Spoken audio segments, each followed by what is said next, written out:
কাজ করেছি উত্তরবঙ্গ থেকে শুরু করে দক্ষিণবঙ্গ অবধি।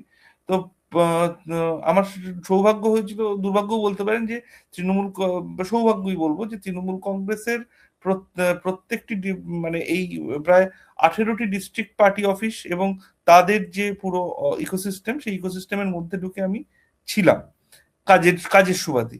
সেখানে ঢুকে যেটা দেখেছিলাম যে কনফিডেন্সের একটা হিউজ প্রবলেম আছে। সেই কনফিডেন্স পুল আপ করে পুরো ইলেকশনটাকে ল্যান্ড করা এবং এইটা মেক শিওর করা যে Trinamool Congress being a party, সে জিততে পারে, হারা সিটেও জিততে পারে, যেখানে সে ডিফিকাল্ট অবস্থায় সেখানেও জিততে পারে, বুথ টু বুথ সে সেই এনার্জিটাকে রেজোনেট করতে পারে।